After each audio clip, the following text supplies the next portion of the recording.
President-elect Donald Trump's pick of Linda McMahon as the next Secretary of Education is already raising alarm among critics who feel the role should go to someone with more experience in education.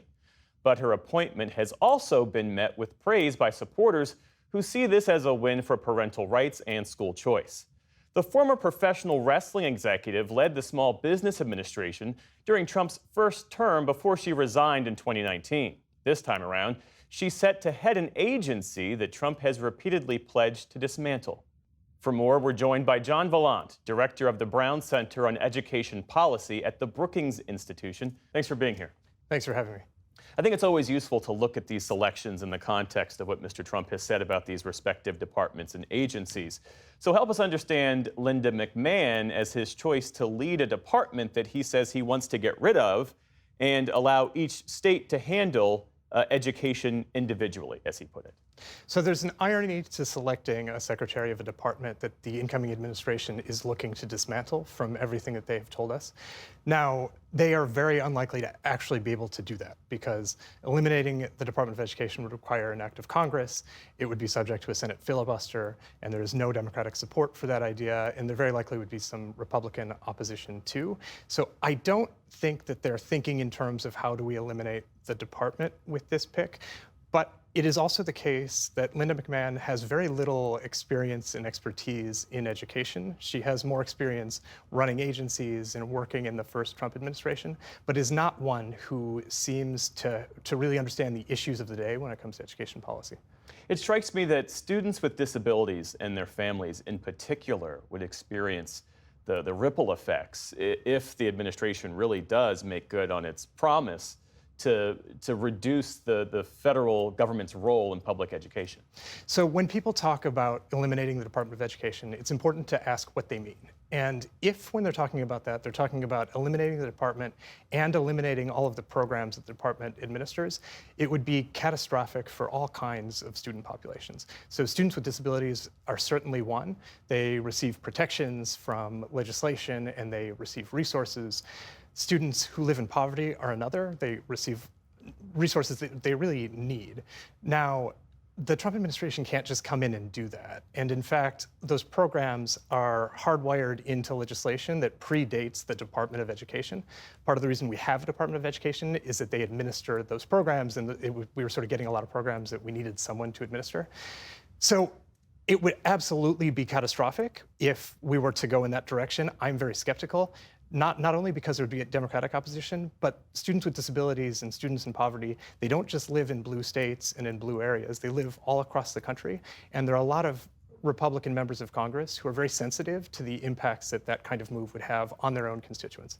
Linda McMahon supports school choice. The Trump campaign and Republicans broadly have talked about restoring parental rights in schools, cutting federal funding for programs teaching critical race theory, gender ideology, any really lesson deemed inappropriate.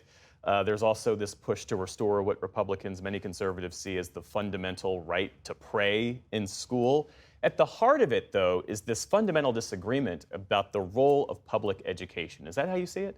It is. And in fact, I think it's actually easier to understand the attacks on the Department of Education as being an attack on a symbol of public education more generally.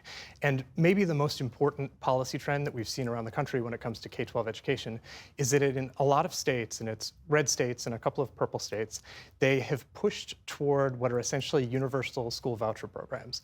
And the way those programs are designed, they're very different from the voucher programs of the past in that they're available to all families regardless of income and really don't have many restrictions at all, either on the families using those vouchers or on the schools that are receiving the vouchers.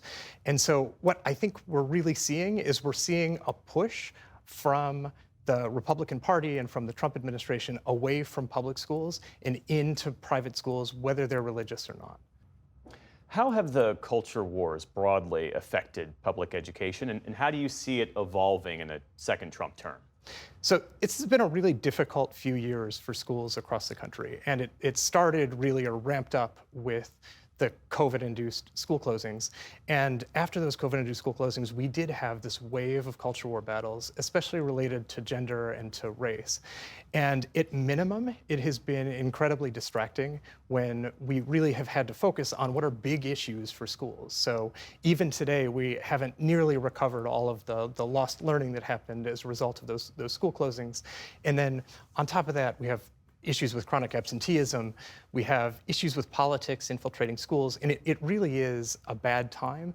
But in addition to that, it's not just a distraction, but often there are students who feel targeted by a lot of these culture war battles. So if you're a transgender student in schools right now, you're hearing the messages and you're seeing those TV advertisements that we saw throughout the campaign. And so there's very likely a direct impact in addition to just the sort of more general unhelpful distraction. Is there a connection between federal spending, federal involvement in schooling, and student outcomes?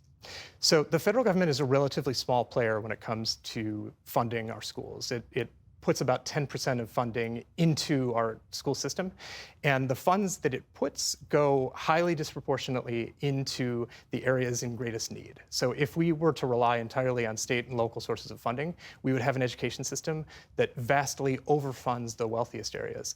And part of the goal of the federal role in funding schools is to offset some of that inequality. And what we know from a lot of research at this point is that when we put resources into schools, and particularly when we put resources into schools that serve students in poverty, it has real benefits both for those students and for society at large. John Vallant with the Brown Center on Education Policy at the Brookings Institution. Thanks for your insights. I appreciate it. My pleasure.